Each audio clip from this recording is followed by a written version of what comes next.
Bonjour. Eh bien, dans le cadre du forum qui se déroule en ce moment à Zurich, Communication Wandji a rencontré les dirigeants du C8. Bonjour, cher ami. Bonjour. Le C8, c'est quoi, s'il vous plaît? Le C8, c'est...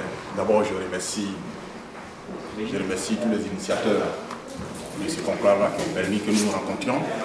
C'est dans l'esprit même du C8.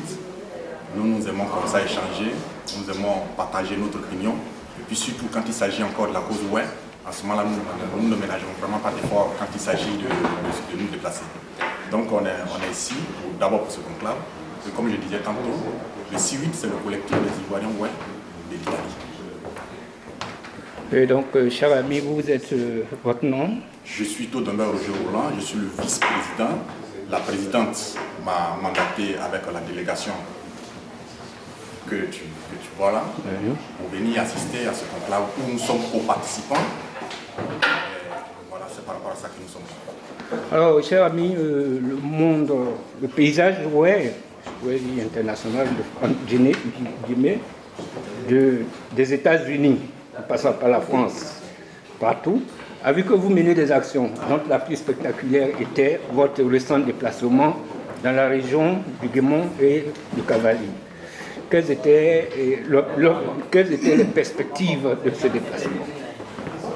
Donc, sur ce fait, effectivement, nous sommes pour le développement de notre région.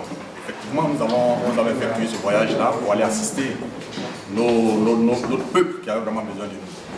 Et sur ce point-là, je vais laisser la parole au secrétaire général qui était de la délégation, qui est parti au pays, pour qu'il puisse expliquer un peu les contours de ce qui a consisté ce voyage-là.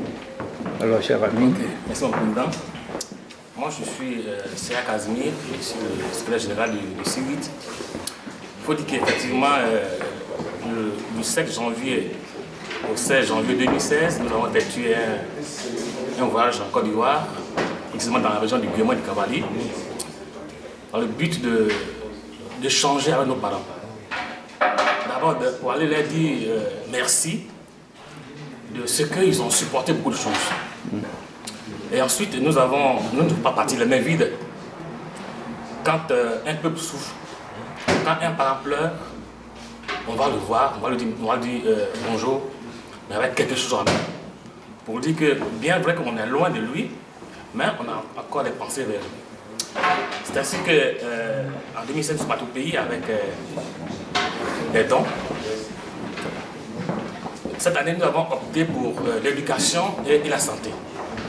Où nous avons visité près de 22 villages, du Guémon jusqu'au Cavali, du Quibli jusqu'à tous les Bleus. Nous avons parcouru 22 villages où nous avons visité les dispensaires, les écoles. Et nous avons vu vraiment l'état de dégradation vraiment de notre peuple, de nos installations, de nos infrastructures qui ont vraiment besoin d'un coup de pouce. Et nous ici, qu'est-ce que nous pouvons faire pour donner un coup de pouce à nos parents? Et c'est ainsi que nous sommes organisés. Et nous avons collecté des dons, comme des lits, du matériel médical, des fournitures scolaires, que nous avons envoyés à nos parents. Il faut dire que c'était un moment de joie, un moment où vraiment chaque village que nous avons visité a vraiment vu l'importance d'un fils à l'étranger. Il faut dire que nous sommes loin, mais nous avons vraiment des pensées. Et comme je disais tout à l'heure, quand nous avons vu les installations qui étaient vraiment dégradées, Et on n'était pas parti seul. On est parti avec une délégation d'Italiens, des médecins, des parlementaires, qui ont visé également nos installations qui étaient vraiment dégradées. Nous, c'est notre but, c'est d'amener vraiment le pays où nous sommes, les personnes qui sont bonnes volontés, qui peuvent nous aider à visiter notre pays, notre région, surtout le Guémon et le Cavally, pour voir dans quel état se trouve cette région après ces moments difficiles à passer vraiment cette région, la Côte d'Ivoire en particulier. Concernant les dons que vous avez envoyés aujourd'hui, comment ça se passe concrètement sur le terrain, la distribution de ces dons? Il faut dire que ça a été fait par nous-mêmes, la distribution, oui. Avant de revenir. Oui. Nous avons convoyé les dons dans chaque village qui était vraiment prévu. Le lit, le matériel a été vraiment distribué comme il se doit. Il faut dire que chaque dispensaire que nous avons visité a reçu quelque chose. Les lits, des berceaux des bébés, oui. Du matériel médical. Tout ce que nous avons envoyé a été distribué comme nous avons prévu. Et chaque village a reçu son don qui a été prévu vraiment sur les fiches que nous avons faites.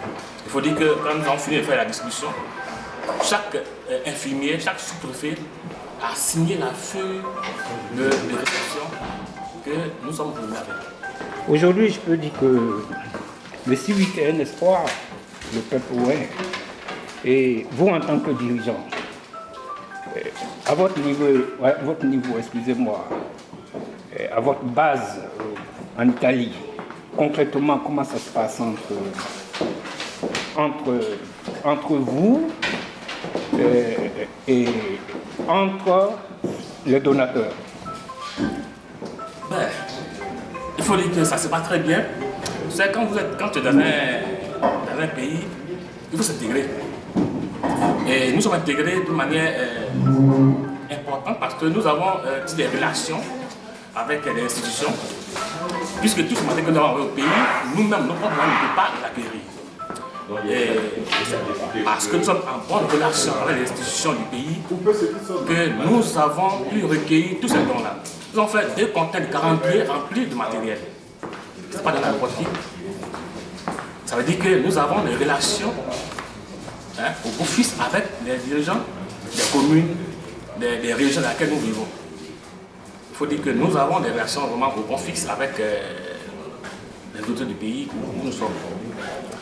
Et dans ce sens, je voudrais aussi dire que, en tant que OUE, nous avons, comme tout à l'heure, vous avez dit que le Sud est un espoir du peuple OUE.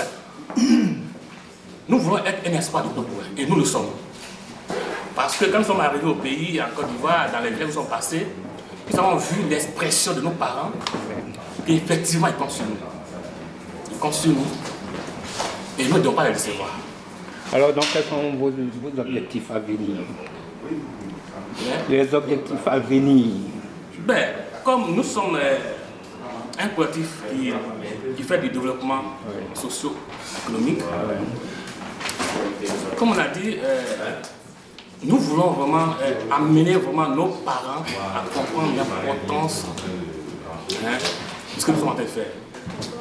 D'abord, nous-mêmes en Italie, comprendre la portée de ce petit don que nous avons à nos parents. Et nos objectifs sont énormes. Quand on a visité le Guémon et le Cavally, il y a beaucoup à faire.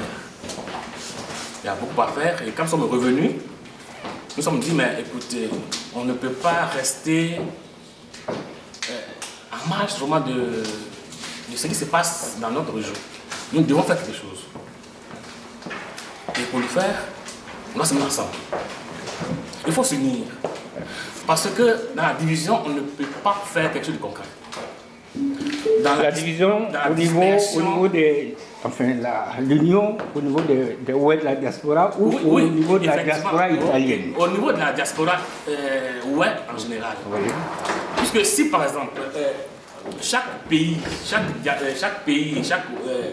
dans son ensemble, le ouais de chaque pays, emboîtant le pas aussi vite par rapport à ce que nous avons fait, je crois que ce sont les banques qui gagneraient beaucoup.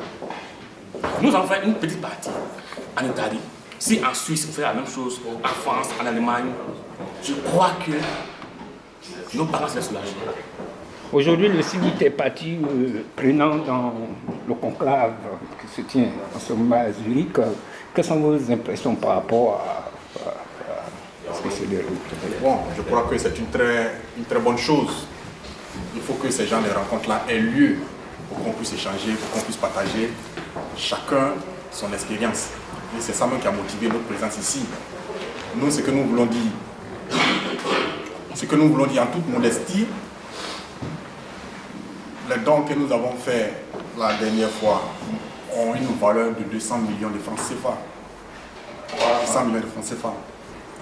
Et c'est parce qu'on a une certaine cohésion entre nous qu'on a pu faire cela. Donc quand on vient ici, c'est cet espoir de cohésion, c'est cela que nous apportons. Pour qu'on puisse dire que vraiment chacun dans son individualité ne peut rien faire. Il faut qu'on se mette ensemble parce que de toutes les façons, le Guémon, le Kavali, c'est notre affaire à tous.